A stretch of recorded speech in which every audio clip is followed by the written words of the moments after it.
예, 제가 어디서 오신지는 잘 아시죠?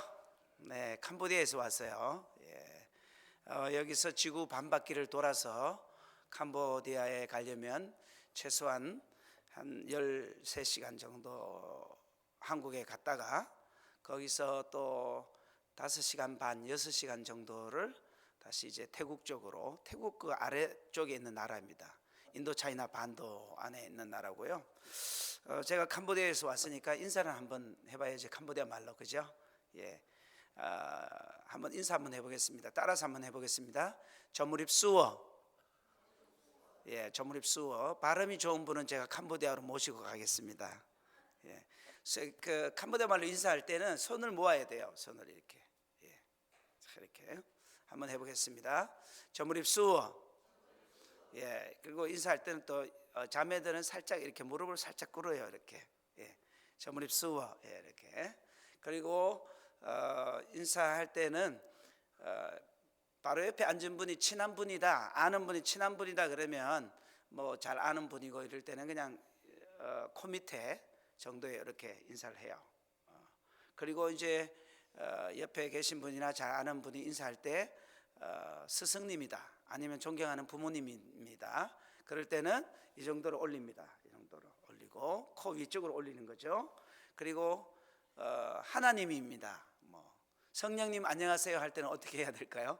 예, 손을 최대한 높여서 이렇게 인사합니다. 예, 근데 이제 캄보디아는 국왕을 신성시하기 때문에 국왕한테 인사할 때는 이렇게 손을 높이 이렇게 들었어요. 그래서 저무립 수어 한번 해보겠습니다. 우리 옆 사람하고 한번 인사 한번 해보죠.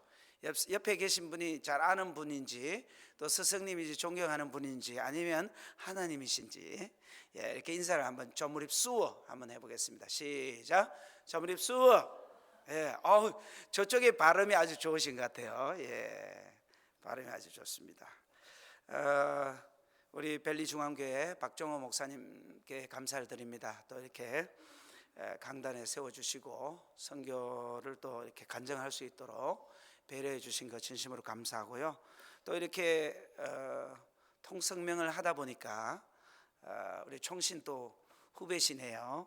예, 동문을 만났습니다. 여기서 만났고, 또 목사님 참 이렇게 한 달이 건너니까 다 아시는 분이 제가 아는 분이네요. 보니까 참 귀한 목사님을 또 알게 돼서 너무 감사하고, 우리 또 박 목사님이 이제 앞으로 목회를 하실 때 큰 비전이 있으시네요. 보니까 예, 잘 하시리라 믿고요. 또 감사하고, 내년 2018년도에는 하나님께서 큰 은혜를 주실 줄로 믿습니다. 예.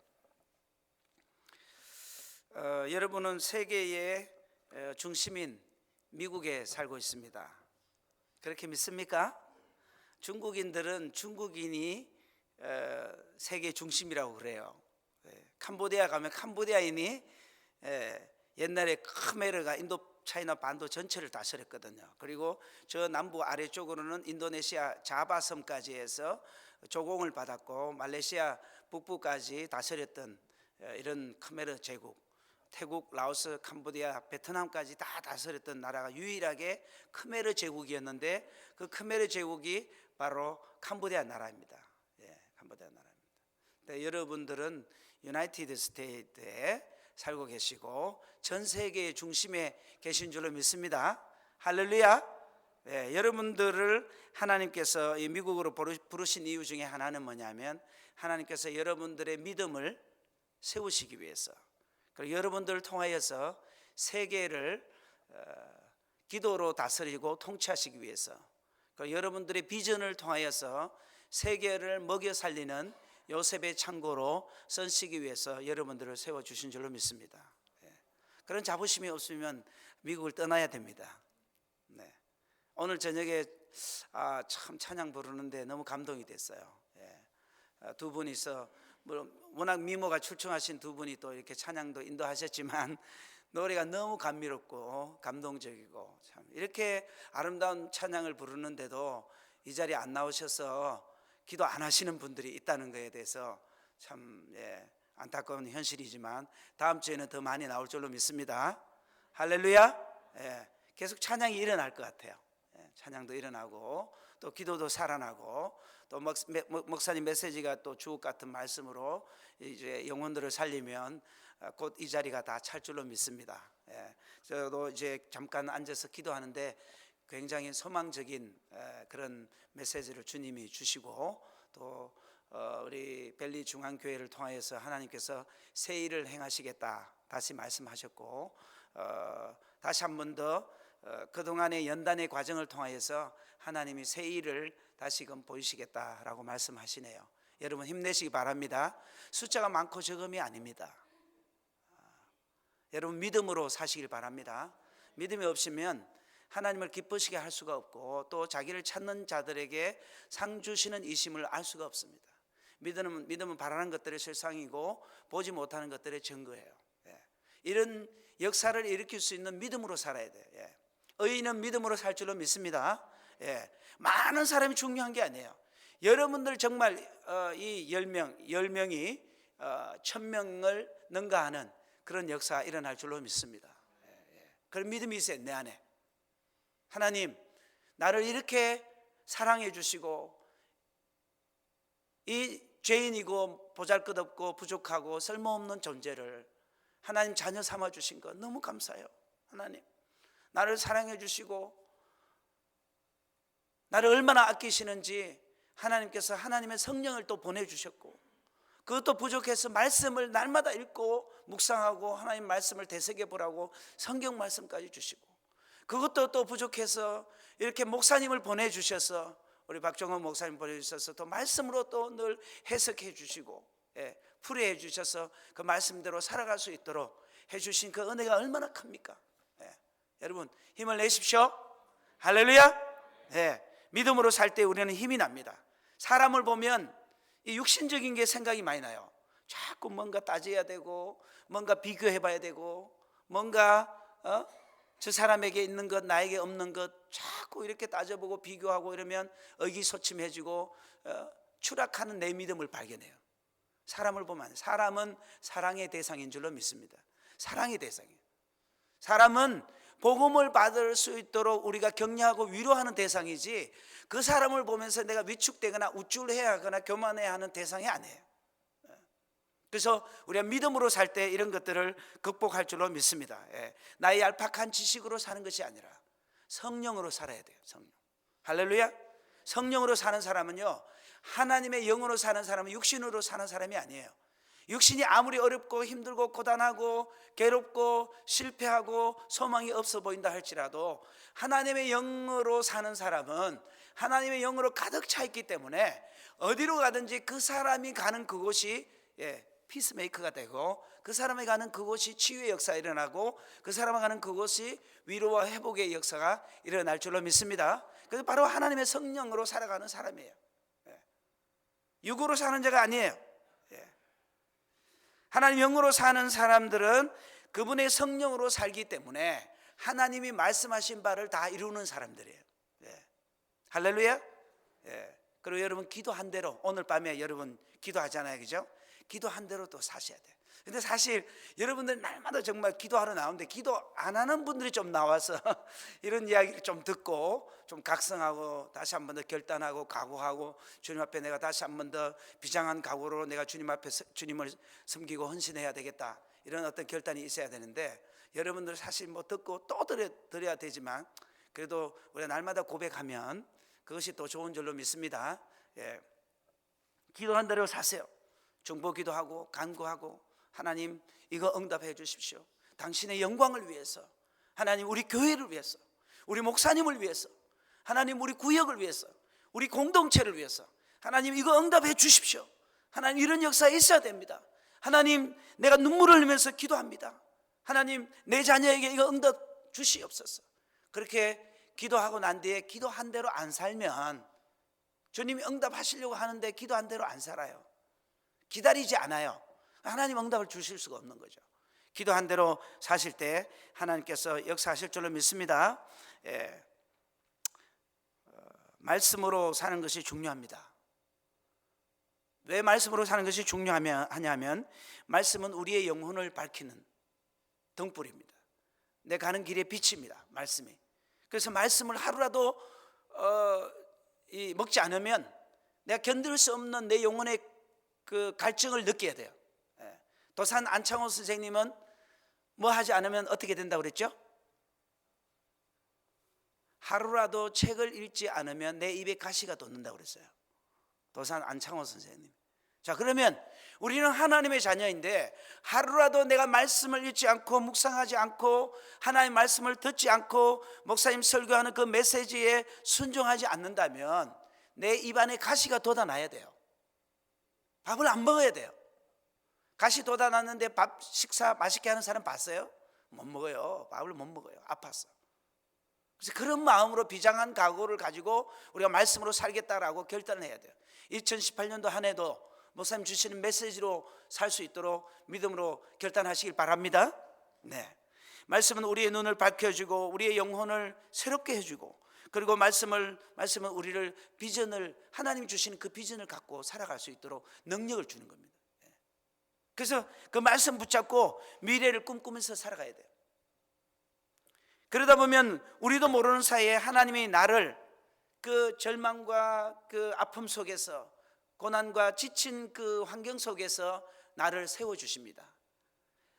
고통과 절망과 낭망이 아무리 크고 두렵다 할지라도 말씀이 내 안에 꽉 차고 말씀이 내 안에 비전이 되어지면 말씀이 내 안에 로고스가 되어지면 나도 모르는 사이에 그 모든 환경들은 사실은 추풍 낙엽과 똑같은 거예요. 우리가 승리할 수 있는 겁니다. 많은 분들이 선교사로 어떻게 나가게 됐습니까? 그런 질문을 가끔씩 해요. 근데 선교사로 나가 보니까 선교사 중에 가장 이제 준비해야 될 세 가지의 성품이 있는 것 같아요. 혹시 아세요, 여러분? 삼성이 있어요. 삼성. 선교사가 가져야 할 삼성. 뭐 컴퍼니 삼성이 아니고요. 그 삼성 중에 하나는 뭐냐면 바로 먹성입니다. 먹성. 잘 먹어야 돼요. 그래서 뭐 대단한 어떤 퀄리티와 정말 좋은 음식과 화려한 그 뷔페와 그런 음식을 말하는 게 아니라 정말 선교지에 가서 오지에 들어가서 또 종족들과 대화하면서 그들의 마음을 나누고 삶을 나누고 생활을 나누고 그리고 그들과 교제를 하다 보면 그 사람들이 만들어준 냄새나는 음식을 줘요. 냄새나는 음식을 주는데 이거 먹어야 할까 말아야 할까 고민하는 사람은 선교사로 나가면 안 돼요. 그냥 아무 생각 없이 먹어야 돼요. 따라서 한번 해보겠습니다. 아무 생각 없이 주님이 주신다면 먹자. 먹어야 돼요. 그런데 저는 그렇게 못했어요. 선교지에 나갔는데 이 두리안을 누가 사주더라고요. 선교사님이, 선배님이. 저희가 캄보디아에 나갔을 때에도 한 30가정밖에 안 됐어요. 지금은 몇 가정이 된지 아세요? 502여 가정이 들어왔어요. 그만큼 제 뒤에 선교사님들이 줄을 서 있다는 겁니다. 근데 제가 처음에 들어갔는데 두리안은 과일의 황제라고 그래요. 그 두리안을 사주는데 막 감당이 안 되는 거예요. 막 하수구 냄새에 막 그 꼬랑내에 막 이게 겹쳐가지고 막 내 그 사슴을 막 두들기면서 너는 이거 먹으면 안 돼. 지금 이거 먹으면 너는 미칠 거야 아마. 막 이렇게 하는데 두리안을 못 먹겠더라고요. 그래서 그 자리에 피해서 그냥 망고스틴만 많이 주십시오. 제가 잘 먹습니다. 망고만 많이 주십시오 선배님. 망고는 잘 먹겠습니다. 그래서 주님이 저에게 말씀하세요. 네가 좋아하는 것만 먹냐? 깜짝 놀랐어요. 저는 주님 때로는 그런 말 안 하실 줄 알았는데 네가 좋아하는 것만 먹냐 그러더라고. 그래서 벌써 6개월이 지났기 때문에 이제 제가 들어가야 될 사역지 오지, 우리나라로 말하면 부산에서 평양까지 600km 정도, 프놈펜에서 저희가 있는 그 라오스, 베트남, 캄보디아 트라이앵글 지역인데 그 600km 떨어진 그 지역에서 이제 사역을 해야 되니까 한번 정탐이나 가봐야 되겠다 하고 절반 정도 정말 픽업 트럭에 그 다 좀 망가진 픽업 트럭 가는데 트럭이 갑자기 밀림으로 들어가는 거예요. 고무나무 숲으로. 왜 그렇게 운전하냐고 그랬더니만 이 사람이 나도 이게 운전대에 조정이 안 된다고 그래요. 나중에 알고 봤더니 밑에 그 바퀴가 연결되어 있는 조인트 있죠. 그게 하나가 그냥 끊어진 거예요. 그러니까 이게 회전이 안 되는 거예요. 그러니까 한쪽으로만 계속 가는 거예요. 그래가지고 다시 이제 끌고 나와서 그걸 또 이제 어떻게 하냐고 봤더니만 고무줄, 그 자전거 밧줄, 그 고무 납작한 까만 고무줄 있잖아요. 그걸로 이렇게 탱탱탱탱 가봐요. 그래서 아니 이렇게 가지고 가려고 그러냐 그랬더니 갈 수 있대요. 그래서 나는 못 간다. 너는 갈 수 있지만 나는 못 간다. 그래서 자기는 이렇게 해봤대요. 갈 수 있대요. 내가 보기에는 가기 힘들 것 같다. 이렇게 해가지고 어떻게 하냐, 위험하다. 그런데 그 사람이 그렇게 가자는데 어떻게 할게요? 거기 뭐 무슨 자동차 카센터 있는 것도 아니고 밀림 속에 뭐 어떻게 가는 수밖에 없어요. 그러게 가는데 결국은 제가 졌어요. 그 사람이 잘 도착했어요. 예. 그런데 그 도중에 이제 내려서 두리안이 옆에 있더라고요. 근데 이건 좀 두리안이 맛있게 보이더라고. 그래서 이제 아저씨한테 두리안을 좀 까주세요. 그런데 그 두리안에 일화가 있어요. 두리안이 보통 한 7년, 8년 정도 심으면 두리안에 열매가 맺혀요. 근데 과일의 황제도 열매를 맺으려면 최소한 7년, 8년을 기다려야 돼요. 사람이 제대로 성숙하고 열매 맺는 사람으로 변화되려면 7년만 기다려야 되겠어요? 아브라함은 믿고 25년 만에 아들을 낳았는데 적어도 우리가 믿음 생활을 하고 최소한의 기본 신앙은 25년은 기본인 것 같아요. 근데 그 두리안이 이렇게 딱 깨놨는데 와, 되게 먹음직스러운 거 있죠. 냄새 맡아요. 냄새도 안 나요. 제가 6개월 동안 캄보디아에 적응이 됐는가 봐요. 그 두리안을 먹었는데 얼마나 맛있는지 막 하수구 냄새가 하나도 안 나요. 역겨운 꼬랑내도 안 나고 그냥 거기서 정신없이 먹었어요. 근데 하나님 그때 에너지를 저에게 줬는데 픽업 트럭을 가는데요, 18시간 반을 타고 그 라타나끼리 지역에 도착하니까 먼지를 뒤집어서 가지고요 막 하얗게 눈 온 것처럼 그렇게 됐어요. 예전에 우리 벨리 중앙교회에서 단기팀에 오셔가지고 한번 라타나끼리를 그때 갔다 오셨죠, 권사님? 예, 고생하셨어요 진짜. 그 고생길이 정말 우리나라 강원도 그 오지길입니다. 장난이 아닙니다. 새벽 6시에 출발하면 다음날 새벽 2시쯤에 도착해요. 그러니까 그러기를 픽업 트럭에서, 그리고 그 우기철이니까 패이면요, 트럭들이 다니면 이게 패가지고 1m씩 이렇게 패예요. 그 시속이 나겠습니까? 뭐 10km 정도밖에 못. 차라리 뛰어가는 게 훨씬 빨라요. 마라톤만 잘하면. 그런 상황 속에서 이제 선교를 하다 보니까 먹는 거에는 이제 자신이 생긴 거예요. 사실은 잘못 먹으면요, 이거 현지인이 이거 주면 분명히 먹으면 이거 배탈 났는데 하면 그날은 분명히 배탈이 나요. 뭐 이질이 걸린다든지 아니면 그 설사가 동반된다든지 이러면 그냥 뭐 기본은 한 3일은 그냥 위장을 붙잡고 살아야 됩니다. 그런데 그러기를 이제 많이 지나니까 내 안에도 이제는 그런 바이러스를 이길 수 있는 면역성이 생기니까 아무리 주는 음식도 다 잘 먹어요. 할렐루야. 오늘 우리 저녁에 맛있는 음식을 준비하신 분 누구시죠? 예, 감사합니다. 너무 맛있게 잘 먹었습니다 오늘. 만두도 먹고 또 이제 그 고기 두루치기도 먹고 그 국이 너무 맛있어요. 제가 두 그릇 다 먹었어요 오늘. 제가 막 그만큼 먹성이 좋다는 거 지금 이야기하는 겁니다. 하나님, 저는 먹성이 없도록 보낸 줄 알았는데 선교제에 가서 훈련 받다 보니까 하나님이 잘 먹기만 해도 선교되도록 다, 선교가 참 어떻게 보면 쉬워요. 순종을 안 해서 그렇지, 힘들다고 생각해서 그렇지. 선교는 믿음으로 순종해서 가보면 하나님이 다 준비해놨어. 만나를 다 이미 내려가지고 그냥 죽기만 하면 돼. 그냥 메추라기를 다 보내놨는데 내가 가지 않으니까 그 역사가 일어나지 않는 거예요. 할렐루야. 여러분, 기도한 대로 살면 하나님이 다 이루어 주세요. 그걸 믿지 못해서 그렇지 우리가.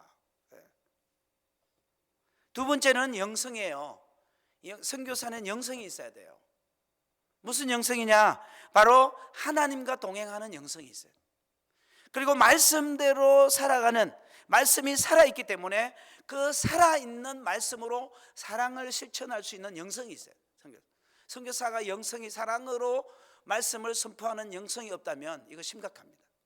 그래서 선교 현장에는 언제나 우리를 대적하고 핍박하고 조롱하고 우리를 대적하는 무리들이 많이 있어요. 예. 종교가 다른데 안 그러겠습니까? 뭐 캄보디아는 93%가 불교인데, 그래 우리가 들어갈 때는 0.2% 3%밖에 안 됐거든요. 근데 지금은 캄보디아가 1.5% 정도, 약 한 30만 명 정도가 크리스찬이에요. 인구가 1540만 명이에요. 그런데 지금 현재 중국에서 50만 명이 들어오기로, 1년에 10,000명씩 들어와요. 비즈니스를 위해서, 캄보디아를 개발하기 위해서. 그리고 일본에서 20만 명 들어오고. 중국은 어떤 관광을 하고 있을까요? 비즈니스 관광을 하러 들어와요, 중국인들은. 일본인들은요, 문화재 관광을 잘해요. 그 사람들은 뭐 앙코르왓, 캄보디아 앙코르왓 가보셨나요?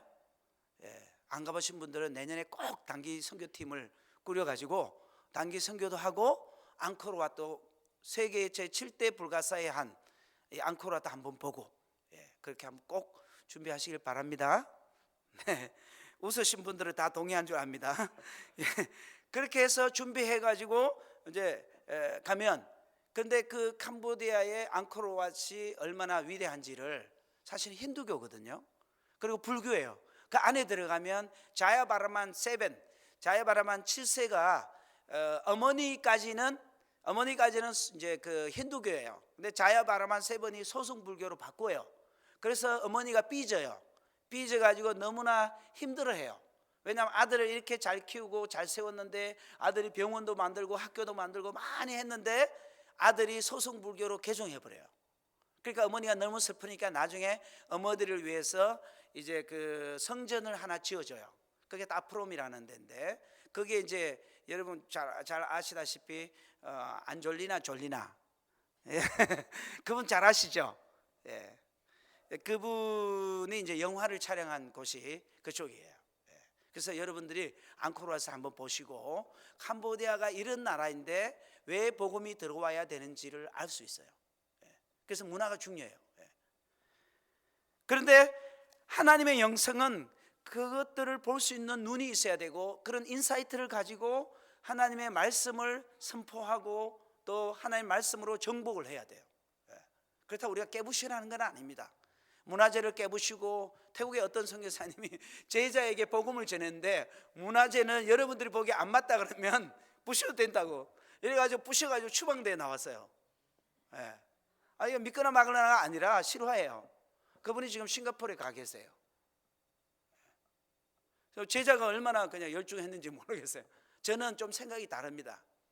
문화재를 깨부시는 게 아니라 사람의 그 thinking, 인사이트를 바꿔주면, 이 사람이 예수님 믿고 하나님 말씀으로 거듭나면, 이 사람이 자라서 어느 정도 사회의 중추적인 역할을 하면 그 사회의 모든 문화들은 다 바뀌어 줄 수 있어요. 우리나라 옛날에 얼마나 우리 대한민국의 서당이라든지 뭐 이런 어떤 미신 잡신들이 얼마나 많았어요. 근데 미션 스쿨이나 또 교회가 많이 개척됨으로 해서 크리스찬이 많아지다 보니까 사회 저변의 기본적인 양심과 또 어떤 그 선한 의지들이 이제 살아나면서, 진리가 살아나면서 우상들을 다 깨부시잖아요. 많이 바뀌어졌잖아요.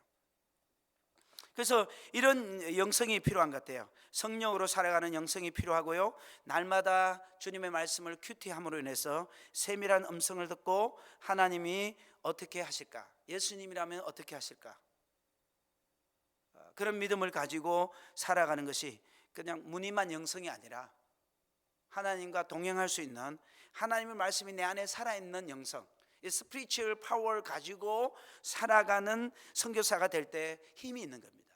선교 역사가 일어나는 겁니다. 또 하나는 뭐냐면, 삼성 중에 이제 삼성인데 하나는 야성입니다. 야성. 이 야성은 뭐냐면 하나님이 가라고 한 곳에 갈 줄 알아야 됩니다. 제 바로 위에 형님이 지금 북한에 잡혀 있습니다. 혹시 들어보셨는지 모르겠습니다만 뉴스로 봤을 거예요. 김정욱 선교사라고. 2013년 11월 7일 날 잡혀가지고 지난달에 2017년 11월 7일에 만 4년이 지났습니다. 이제 온갖 죄를 뒤집어 씌워가지고요, 국가전복죄부터 해가지고 다 6가지인가 죄목을 씌워가지고 종신형, 노동교화형을 때렸어요, 북한에서. 그리고 이미 그 기자회견할 때 제가 걸어 나가는 거 보니까 오른쪽 그 발목 뒤편에 아킬레스건이 굉장히 좀 많이 상해 있는 것 같아요. 얘네들은 고문하면요 아주 그냥 뭐라 그럴까 완전히 죽는 영이 죽는 그런 고문을 해요. 그냥 무의식 속에서도 불어낼 수밖에 없는 고문을 해요.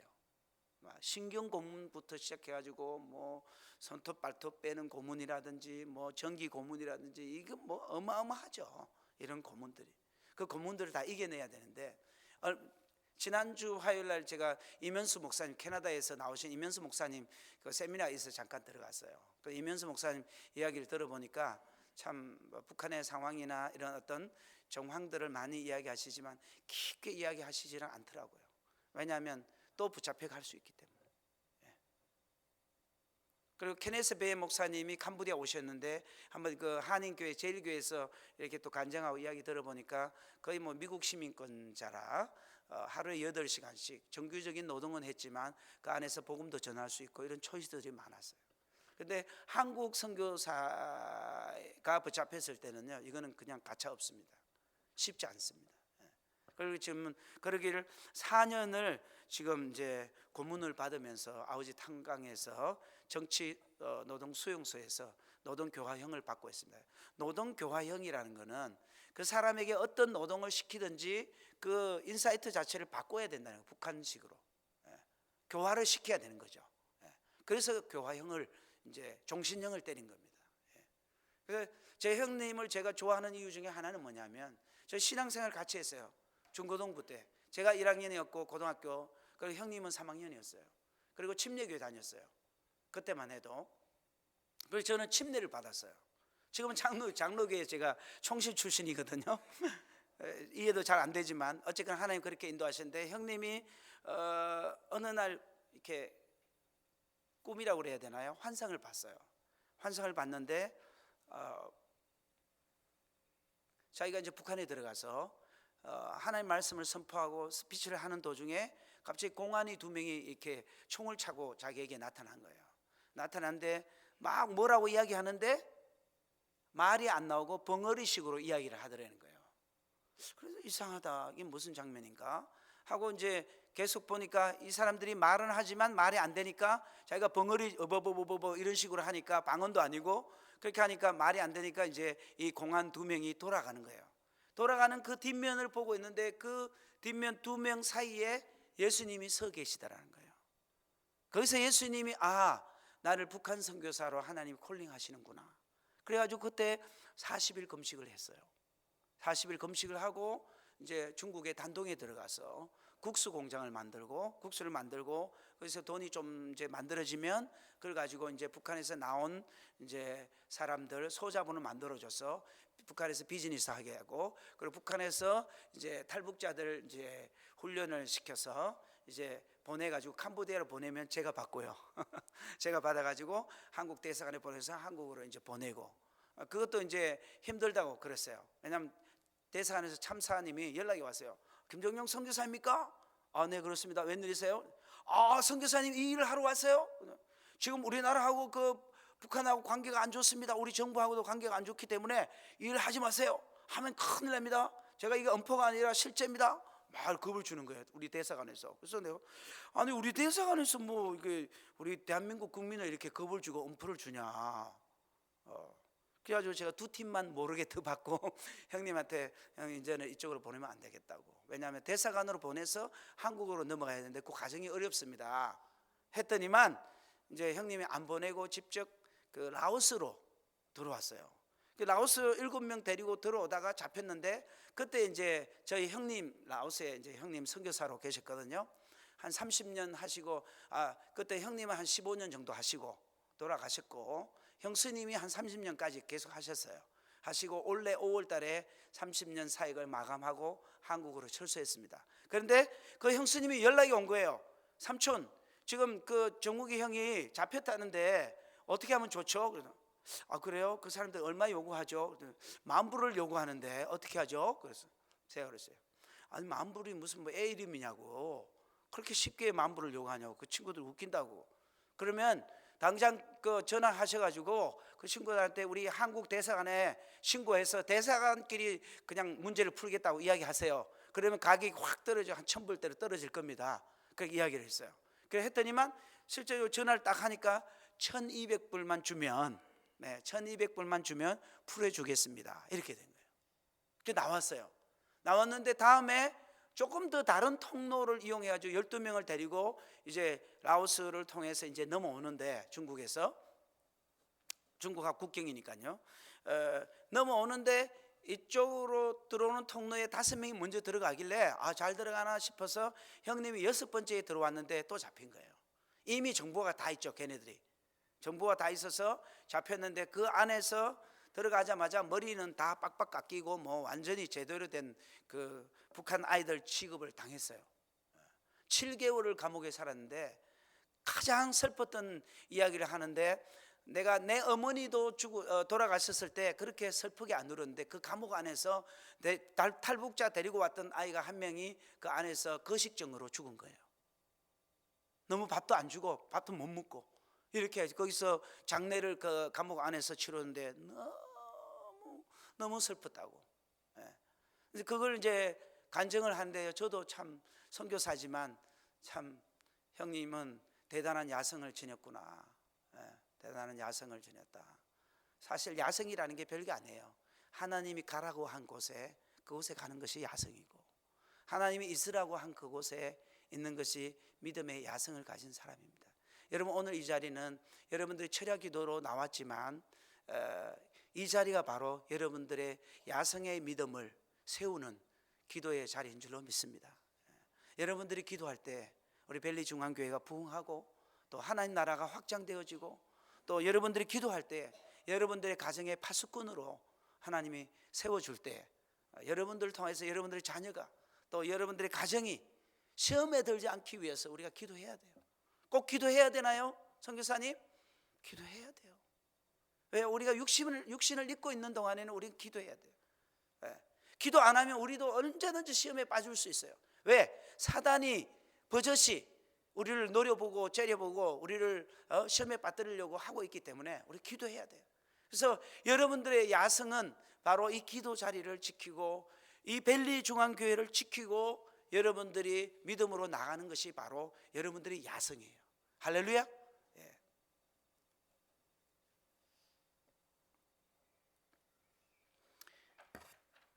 저도 이제 오지에 갔는데 정말 우리 사실 선교사가 선교 현장에 있다 보면 가장 힘든 일이 자녀 교육이에요. 아내하고 약속을 했어요. 여보, 우리 아이들은 홈스쿨링 하도록 합시다. 그 홈스쿨링 한다고 막상 약속하고 올라갔는데 홈스쿨링 자료가 있나요? 그렇다고 제가 뭐 한국 출신인데 영어를 뭐 잘하지도 못해요. 그냥 몇 마디 해요. 뭐 I can speak English 뭐 그 정도밖에 못 하는데 우리 아이들을 영어로 교육한다는 건 이게 정말 힘들어요. 그래서 아내한테 정면 도전을 했어요. 여보, 우리가 당신하고 나하고 사역 때문에 바쁘니까 당신은 자매 전도해야 되지, 자매들 교육해야 되지, 나는 사역자들 교육해야 되지, 나는 또 남자들 전도해야 되지, 너무 바쁘다.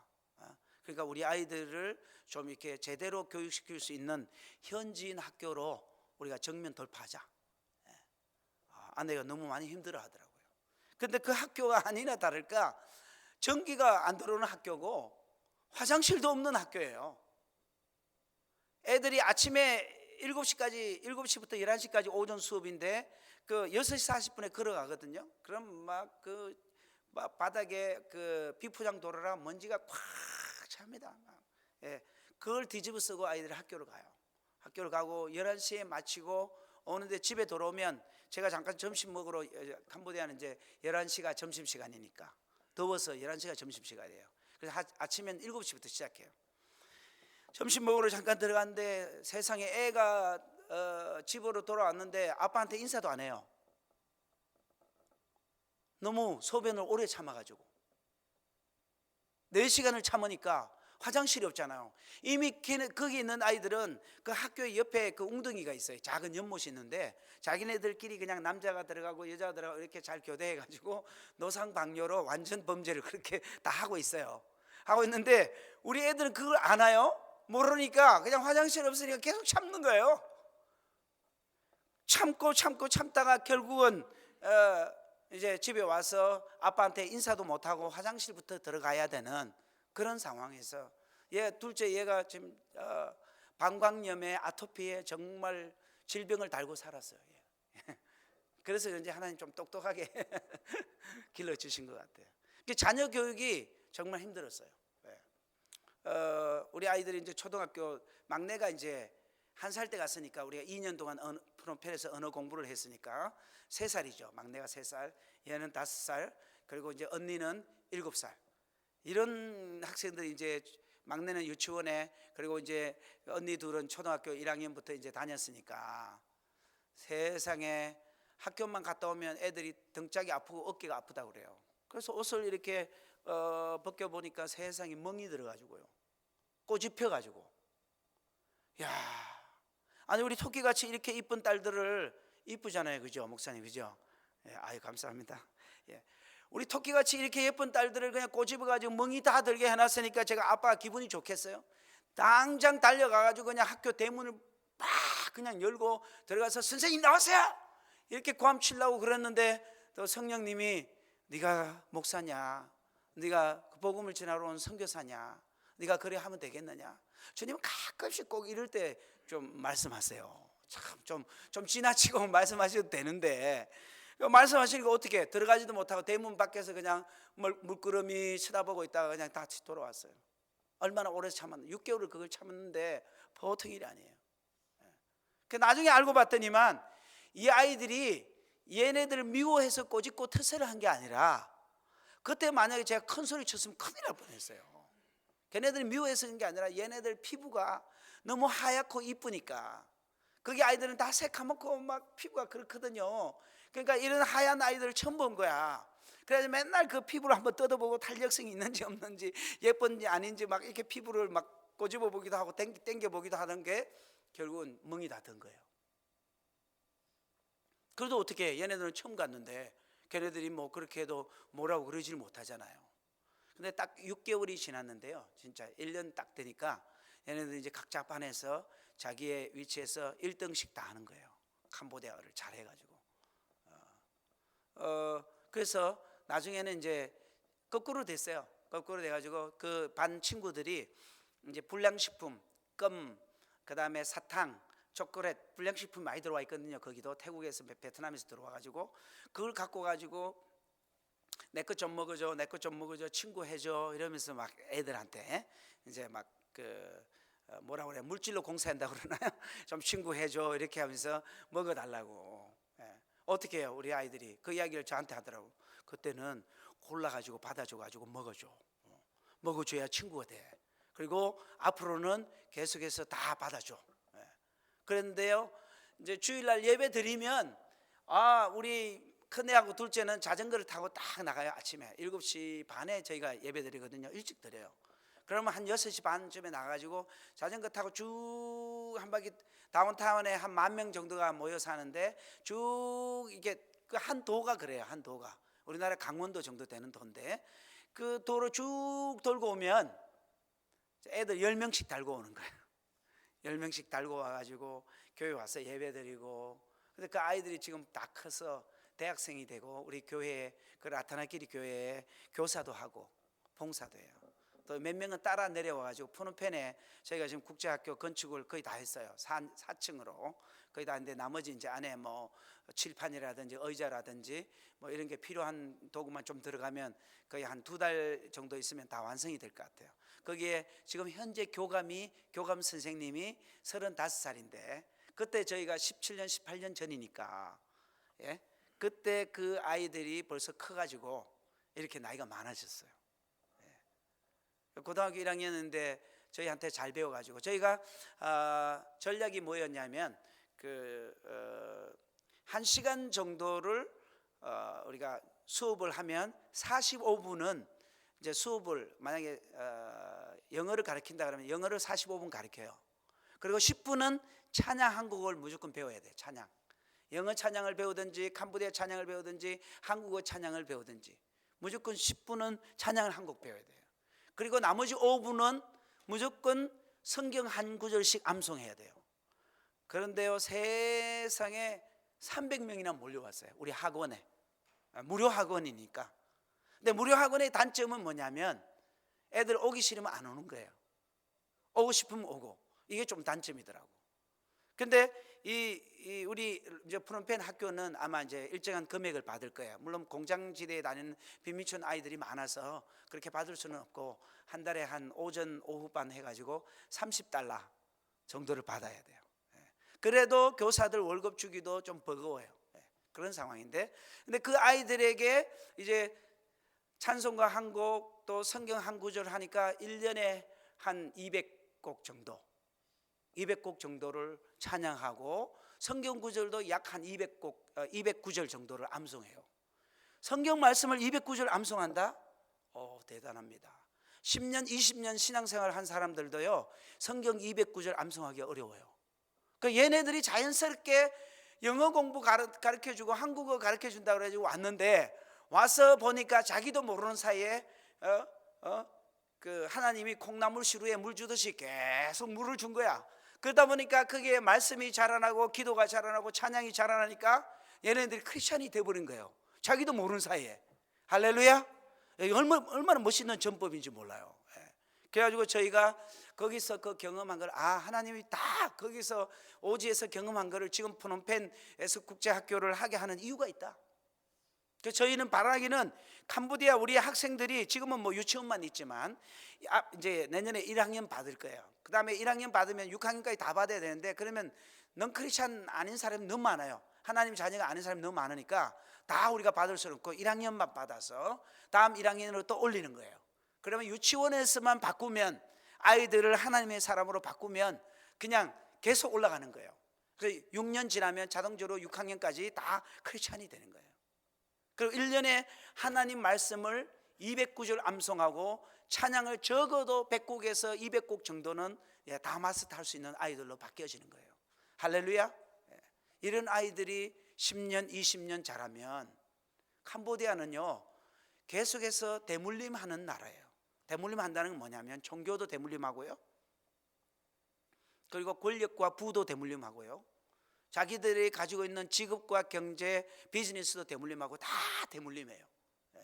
그래서 이런 사회에서 정말 우리가 그 영적 전략을 가지고 그 사회에 복음을 심어줄 수 있는 전략은 교육 선교가 가장 중요해요. 물론 교회가 가장 필요로 하고요. 우리나라가 이렇게 크리스찬이 지금은 좀 많이 뭐 쇠퇴의 길을 걷고 있지만, 우리나라가 그래도 대한민국이 저렇게 기독교 국가 정도로 이렇게 부흥하고 성장한 이유 중에 하나는 교회 개척을 한 거고, 또 하나는 미션 스쿨을 통하여서 사회 전반에 영향력을 미쳤던 그런 일들이 있었기 때문에 가능한 거예요. 지금 캄보디아는 약 2,000개 교회가 정도 세워져 있어요. 많이 세워져 있죠. 선교사님들이 들어가서 벌써 세운 교회가 한 500여 교회 이상이 됩니다. 저희만 벌써 9개 교회예요. 9개 교회를 관리하고 하는데, 하나님 우리 학교와 유치원이 잘 되어서 교회 9개 교회의 모든 교회 안에 다 유치원이 세워지기를 원합니다. 그래서 그 아이들 그 베이스 자체를 태어나고 2살만 되면 저희가 유치원에 받거든요. 캄보디아 2살은 한국 나이로 3살이에요. 그 2살만 되면 이제 그 유치원에 와서 그냥 먹고 살고 자고 이러다 보면 거기 아이들이 그냥 하나님 말씀에 젖어들고 하나님의 말씀으로 찬양으로 기도로 물들어져요. 그럼 나중에 그 아이들이 정말 캄보디아를 책임질 수 있는 중추적인 역할을 감당할 수 있는 아이들로 바뀌어지는 거예요. 그렇습니다. 하나님께서 주시는 이 하나님의 자녀, 선교사의 자녀를 교육한다는 것이 얼마나 중요한지 모릅니다. 저희 아이들은 그렇게 컸어요. 거기는 한국 사람들이 한 명도 없어요. 저는 아침에 새벽 4시에 새벽기도 나가면 사역자들 훈련시키느라고 공항 활주로가 2km인데 비행기도 안 다녀요. 2km인데 이제 거기서 새벽기도를 이제 하기 전에 벌써 사역자들과 함께 달리기를 해요. 2km 왕복. 그것도 좀 부족해요. 그래서 호수가 있어요. 또 옆에 그 호수를 또 한 바퀴 돌면 한 2km 돼요. 그렇게 해서 하루에 6km 돌고 다시 와서 아침 큐티하고 기도하고 찬양하고 하루를 준비해서 밤 10시에 성경을 5장 읽고 그러면 11시쯤 돼요. 그러면 그때 재워요. 그거를 2년 정도 했는데요. 2년 해보니까 야, 내가 캄보디아 이 사람들의 이 게으름을 좀 고쳐야 되겠다. 아니 점심시간을 11시부터 2시, 오후 2시까지 점심시간이에요. 무슨 이런 게으른 나라가 어디 있겠냐. 그래가지고 이제 제가 큰 마음을 먹고 막 스파르타식으로 사역자들 3년을 훈련시켰어요. 훈련시켜 보니까 바뀌어졌어요. 근데 그 사람들이 바뀌어진 게 아니고 제가 바뀌어졌어요. 제가 바뀌어졌는데 오침을 자야 되는 거예요. 저는 더운 날에 가서 그 낮잠 자는 거 이해를 못 했거든요. 근데 어느 날 제가 3년, 그러니까 5년이 지난 거죠. 5년이 지나다 보니까 제가 그 탈진 정세가 있고 몸이 약한 거예요. 그 더운 나라에서 한국에서처럼 살면 바보예요. 새벽에 일찍 일어나서 일하고 준비하고 낮에 뜨거울 때는 쉬는 것이 이 사람들이 그 역사적으로 또 문화적으로 사회적으로 조상 때부터 그렇게 지혜롭게 해왔더라고요. 그래서 저는 그걸 모르고 야, 이 진짜 게으른 백성들이다 그렇게 했는데 제가 캄보디아를 바꾸려고 그러다가 제가 캄보디아 문화에 잘 동화되고 있습니다. 그런 와중에서 자녀 교육을 시킨다는 것이 참 어렵구나. 그렇지만 기적이 일어났습니다.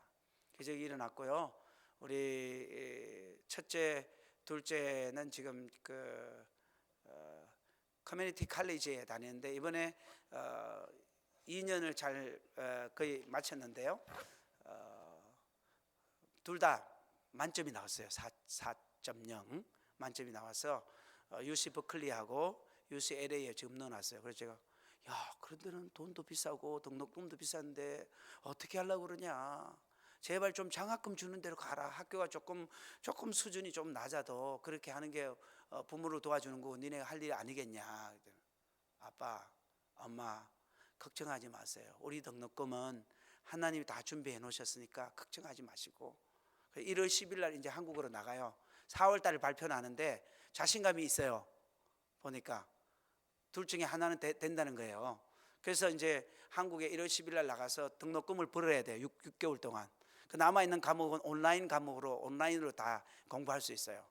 그래가지고 자기네들이 이제 한국에 돈 벌고 와가지고 또 이제 한 학기나 아니면 1년 정도 하고 또 다시 나가서 돈 벌고 와서 또 1년 하고 모르겠어요. 5년 걸릴지 7년 걸릴지 나는 모릅니다. 모르는데 자기는 그런 프로세스를 다 가지고 있어요. 전략을 가지고 있더라고. 그래서 아내 보고 여보 우리는 그냥 모른 척 합시다. 하나님이 하시는 거니까. 아이들이 이렇게 많이 성숙하고 미국의 진짜 이 상류층의 대학에 들어갈 수 있는 것만 해도 기적이다. 하나님 은혜인 줄로 믿습니다. 자녀 교육을 우리는 사실 아이들 자녀 교육을 방치를 해놨어요. 자녀 교육 할 줄도 몰랐고 또 이제 어떻게 해야 되는지도 잠시. 근데 캄보디아 학교 보내는 그 단점이 뭐냐면 캄보디아 말로 계속 소꿉장난하는 거예요. 아이들이 집에 왔는데 집에서 놀 거 없으니까 저희가 모래를 좀 퍼와가지고 그 집 앞에 마당에다 모래를 좀 부어놨는데 거기서 소꿉장난하고 모래산을 왔다 갔다 하면서 노는데 캄보디아 말로만 하는 거예요. 여보 이제 진짜 큰일 났다. 우리 애들 한국말 다 잊어버렸다. 이거 어떻게 하냐. 캄보디아 말만 하고. 그래서 제가 이제 아내한테 이야기했지만 여보 그러면 다른 방법이 있습니다. 그 방법을 한번 해보죠. 그래가지고 이제 아내가 방법을 쓴 게 뭐냐면 성경 써기를 했어요. 성경 써기를 했는데 성경을 안 쓰면요 그날 밥을 안 줘요. 그래 우리 애들이 엄마 지독한 엄마라고. 아니 성경을 안 썼다고 밥을 안 주면 어떻게 하냐고. 그래서 성경을 한 2년 정도 쓰니까 아이들이 한국말을 조금씩 잘해요. 그래가지고 그때 아마 대장금이 처음 나온 것 같아요. 처음 대장금 영화를 단기 선교팀이 오면서 누가 갖다 줬어요. 영화 아니라 드라마를. 그 드라마를 보여주는데 얘네들이 그 한국말을 배웠어요. 근데 이제 얘네들이 이제 그 오지에 있다가 프놈펜에 내려가서 한국말 했는데 이게 막 그 조선시대 말 있죠. 그걸로 애들이 막 하니까 사모님들이 그런 거예요. 아니 선교사님, 애들 어떻게 조선시대 말을 가르쳐놨냐고 도대체. 아니 한국말 좀 가르치지. 그 드라마 보고 배운 걸 어떻게 합니까 제가. 뭐 옷이 없어서 뭐 하시샤와요 뭐 이런 식으로 막 하니까 야 이건 아닌데 큰일이다. 그러면 좀 현대화된 드라마를 좀 보여줘야 되겠다. 그래가지고 그때부터 조금 고치고, 또 이제 단기 팀 중에서 청년들이 들어와서 선교사님, 제가 우리 아이들을 1년 동안 와서 한국어 가르치겠습니다. 그런 청년들이 2명이 있었어요. 그래서 걔네들이 들어와서 우리 아이들 한국어 교정을 많이 해줬어요. 할렐루야. 저희는 선교하기 바쁘기 때문에 물론 자녀 교육도 중요해요. 근데 우리가 못하니까 하나님이 다 하시더라고. 할렐루야. 나는 하나님 사역, 또 주님은 내 가정 사역. 사실 뭐 얘네들이 뭐 제 자녀입니까? 저는 돌보고 관리하고 케어하는 거지. 진짜 주인은, 진짜 아버지는 하나님이시잖아요. 하나님이 돌봐주시는데, 그래서 저는 지나온 시간들은 조금 힘들었고 그 어려운 시간들을 보냈지만 실제적인 거는 자녀 교육은 하나님 시켜주셨다. 그렇게 고백을 하고요. 주의 은혜로 아이들이 잘 자고 잘 자라고 이뻐요. 사실 이뻐요. 우리 애들 세 명 다 사진을 찍어놨는데요. 무슨 걸그룹? 아이들 그룹? 뭐 그렇게 이야기하더라고요. 일명 믿거나 말거나지만. 그래서 하여튼 하나님 감사합니다. 너무 이쁘게 더 잘 키워주셔서 감사하고, 오지에서 정말 하나님이 그 비밀리에 숨겨놓고 키우신 것 같아. 만약에 한국의 그 어떤 그 아이들의 안 좋은 문화들을 빨리 답습하고 배우고 막 그랬으면 얼마나 빨리 아이들이 변질이 됐겠어요. 그러니까 하나님이 참 그 순수한 영혼을 오지에 이렇게 숨겨놓으시고, 원래 보석은 저 깊은 곳에 숨겨놓으시잖아요. 보석은. 그래서 보석, 그 라타나끼리라는 그 프라빈스 이름이, 라타나라는 뜻은 뭐냐면 보석이라는 뜻이에요. 그리고 끼리라는 뜻은 뭐냐면 산이라는 뜻이에요. 결국은 보석산이에요. 제가 영적으로 해석해 보니까 하나님 그곳에 숨겨놓은 종족들이 다 보석과 같은 존재들이다라는 걸 하나님 저에게 말씀하시더라고요. 그래서 저희는 타켓을 브라우족을 타켓을 놓고 많이 선교했어요. 지금 브라우족들이 축계로 많이 돌아왔어요. 다운타운은 저희들이 센터가 있는데, 거기는 뭐 브라우족뿐만 아니라 거기는 진짜 교회가, 저희도 한 150명 정도 들어가는 교회가 있는데 요 정도 규모가 되는데 거기에는 이제 베트남인들도 오고요. 그다음에 중국족, 그다음에 덤푸온족, 그렁족, 그다음에 크메르족, 그다음에 브라우족, 뭐 이런 종족들이 한 7종족이 섞여서 예배를 드려요. 인터내셔널 예배입니다. 할렐루야. 그 대신 캄보디아로 예배 드려요. 캄보디아로. 참 하나님께서 주신 은혜가 너무 감사하고 감동적이고, 오늘 본문 말씀을 통해서 하나님께서 요나에게 말씀하셨어요. 네가 왜 이렇게 성내느냐. 요나가 말씀해요. 내가 그 이스라엘에 있을 때, 고향에 있을 때 하나님께서 나에게 분명히 저 니느웨를 멸망시키겠다고 하나님 가서 빨리 복음을 전하라고 하지 않았습니까? 그런데 왜 망하지 않게 하고 이렇게 하나님 자비를 베풀고 오래 참으세요? 하나님 따지는 거예요, 요나가. 근데 그 요나가 요구하고 따지는 것이 사실은 이제 요나의 그 마음은 니느웨의 멸망이죠. 그러나 하나님의 마음은 니느웨의 회개고 니느웨를 사랑하는 마음이에요. 자, 이 두 생각이 서로 갭이 지금 많이 충돌이 되고 있어요. 사실 요나는 선교사거든요. 선교사가 이렇게 한다고 한번 해보십시오, 여러분. 이런 선교사도 있구나. 야, 정말 감당이 안 된다. 이런 선교사, 이거 진짜 와. 이런 선교사도 있어요. 저도 그런 선교사 중에 한 사람입니다. 한 사람이에요. 하나님의 뜻도 모르고 하나님의 마음이 어디 있는지도 모르고 정말 나의 사랑의 대상이 누군지도 모르고 잠시 자라났다가 썩어질, 내가 기르지도 않고 배양하지도 않았던 그 박농쿨을 사랑하는 그 요나의 마음이, 결국 니느웨의 멸망을 기다리는 그 요나의 마음이 얼마나 하나님 앞에서 부끄러웠어요. 하나님 그걸 교훈으로 가르쳐주기 위해서 히든 카드로 벌레를 보내주시고, 그리고 박넝쿨을 씹게 하시고 박넝쿨이 말라버리고, 요나가 아마 뭐 잘 모르겠습니다. 대머리였던 것 같기도 해요. 머리가 빨리 뜨거웠으니까. 저는 잘 알아요. 캄보디아가 덥고 또 덥고, 더 더운 나라입니다. 캄보디아는 3월, 4월, 5월은요 3월, 4월, 5월은 정말 더워요. 잔인한 5월이에요. 잔인한 5월. 그런데 그때는 정말 가만히 있어도 탈진이 돼요. 에너지가 막 줄줄줄줄 막 새 나가요. 그렇게 더운 그 환경에 있기 때문에 요나가 이때 굉장히 더웠다는 걸 이해가 가요. 머리가 뜨끈뜨끈하고 막 정신이 혼미하고 머리 두통이 오고 막 이 정도로 어지럽지 않았겠느냐. 그러니까 요나가 성질내면서 날 죽여주세요 막 이거 막 하나님 앞에 따져 묻잖아요. 근데 이것도 요나의 기도예요. 중요한 건 뭐냐면, 우리가 기쁠 때나 슬플 때나 분노할 때나 그 하나님과의 끈을, 교제의 끈을 놓쳐버리면 안 돼요. 나의 아픔들을 다 드러내도 괜찮아요. 나의 고통스러운 부분, 나의 부족한 부분, 나의 창피스러운 그 부분들을 하나님 앞에 다 내려놓고 다 오픈하고 하나님과 교제하는 것이 얼마나 중요하다는 사실을 오늘 보여주고 있어요. 특별히 하나님을 믿는 사람들은 이런 요나와 같은 사람, 좀 다혈질의 사람들이 있어요. 이런 사람들은 하나님 앞에 계속 내려놔야 돼요. 요나가 막 기쁠 때는 얼마나 기도 많이 했어요. 요나 그 바다, 깊은 바다 속에 빠져들어갈 때 정말 캄캄한 지옥과 같은 그 환경에서 하나님이 고래와 같은 큰 물고기를 보내줘가지고, 그때 당시는 뭐 고래라는 이름은 없었지만 아마 고래 같아요, 그죠? 큰 물고기 뱃속에 잡아넣어가지고 그 안에 얼마나 썩은 냄새들이 그냥 요동하겠어요. 물고기 뱃속에서 구토하고 막 그런 정사가 일어났겠죠. 그런데 그 물고기를 보내가지고 결국은 나중에 니느웨로 갈 수 있는 통로로 만들어주시고 거기에다가 이제 토해냈잖아요. 그때 요나가 기뻐해서 기도했어요. 하나님 정말 위대한 분입니다. 하나님 정말 살아계신 분. 정말 기쁘게 기도했어요. 근데 나중에 이제 하나님의 뜻이 분명히 드러나니까 요나가 하나님을 대항해서 도대체 하나님의 뜻이 어디 있냐, 왜 이랬다 저랬다 합니까? 하나님이 이랬다 저랬다 하는 겁니까? 아닙니다.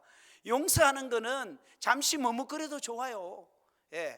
용서하는 거는 계속 기다려줘도 좋아요.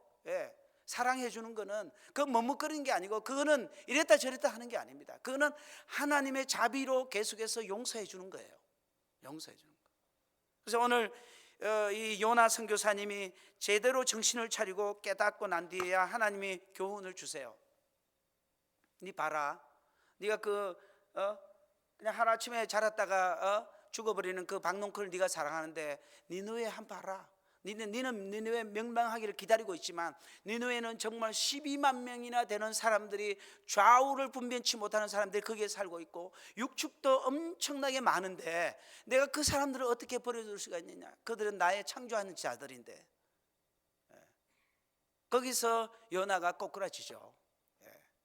선교사도요, 하나님 앞에서 준비가 제대로 안 돼가지고 나가는 사람들이 많아요. 여러분 기다려줘야 돼요.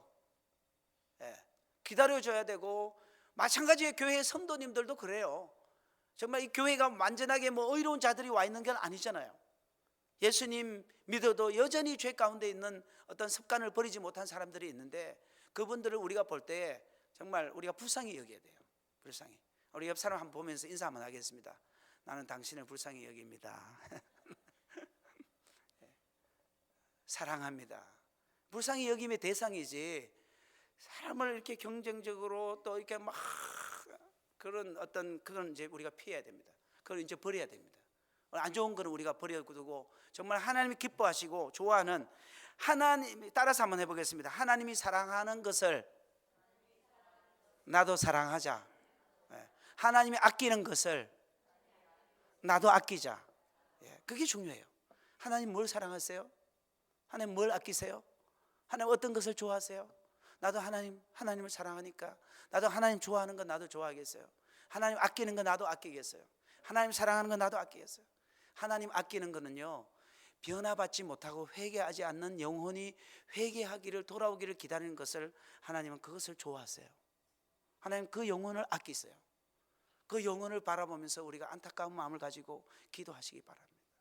내 이웃, 내 공동체, 내 가정, 내 교회에 다니는 분 중에서라도, 또 내 가정, 내 친척, 내가 아는 사람, 나를 아는 사람, 그 사람들이 정말 하나님을 못 만났다면 내가 그 사람을 간절히 놓고 한 영혼이라도 정말 우리 벨리 중앙교회에 나와서 기도하고 변화받을 수 있도록, 하나님 저 영혼을 내가 하나님 앞에 올려드립니다.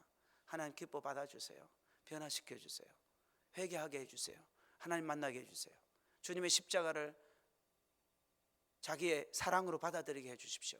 이런 마음으로 기도할 때 하나님 역사를 일으켜 줄 줄로 믿습니다. 결론입니다. 우리의 삶은 우리가 사는 것이지만 하나님은 우리에게 시간을 주셨습니다. 어떤 사람에게는 30년, 어떤 사람에게는 50년, 어떤 사람에게는 60년, 어떤 사람에게는 100년을 주셨어요. 그 시간은 아무도 알 수 없습니다. 만약에 하나님이 우리에게 정해놓은 시간을 알게 해준다면, 나는 50년 후에 12월 1일 날 죽을 거야. 그러면 실컷 놀다가 11월 30일 날 돌아와도 돼요. 근데 하나님, 불행하게도 하나님 그건 우리에게 말씀해 주시지 않으셨어요. 왜? 하루하루를 우리가 하나님과 함께 살도록, 그리고 최선을 다하도록, 하나님 주신 이 아까운 생명을 정말 보람되게 가치 있게 살 수 있도록, 그리고 영혼을 사랑하면서 살 수 있도록 우리에게 시간을 주셨습니다. 이 시간과 물질, 그리고 내가 가지고 있는 달란트와 은사, 이것을 가지고 영혼을 구원하고 영혼을 사랑하고 그 영혼을 아끼는데 우리의 생명을 바쳐야 될 줄로 믿습니다. 잠깐 기도하기 전에요, 우리 동영상 캄보디아 선교를 오랫동안 했습니다만 하나님 하신 거고요.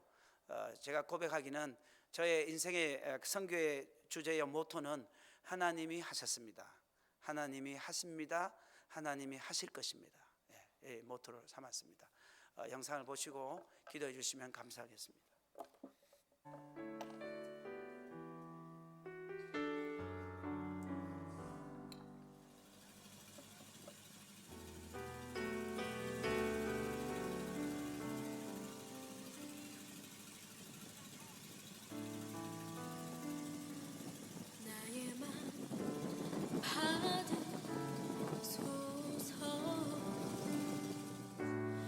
오셔서 주님의 저소 삼으소서. 나의 전부이신 주여 내 맘을 받아주소서. 나의 맘 받으소서.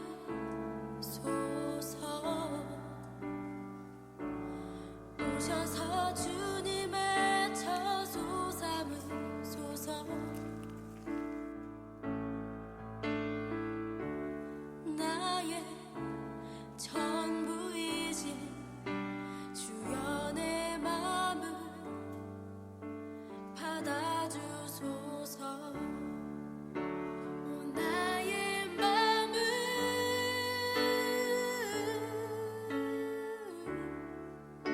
주님께 열었으니 주여 내게 오셔서 내 맘에 거하여 주옵소서. 주가 기뻐하는 주의 성전 되게 하소서. 나의 맘 받으소서. 오셔서 주님의 저소 삼으소서. 나의 전부이신 주여 내 맘을 받아주소서.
멈추지 않는 것은 십자가의 그 사랑 나를 살리려 지신 그 십자가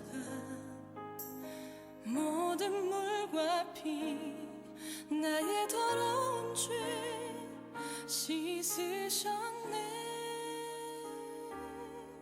나를 향한 그 사랑 생명을 내어주사 영원한 생명을 내게 주심을 감사해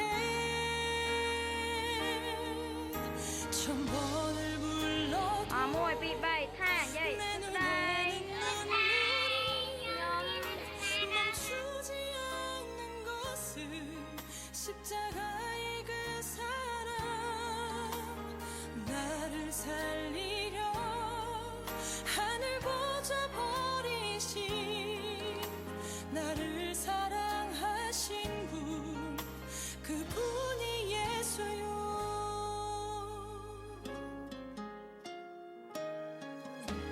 천 번을 불러봐도 내 눈에 눈물이 멈추지 않는 것은 십자가의 그 사랑 나를 살리려 지신 그 십자가 모든 물과 피 나의 더러운 죄 씻으셨네 나를 향한 그 사랑 생명을 내어주사 영원한 생명을 내게 주심을 감사해 천 번을 불러도 내 눈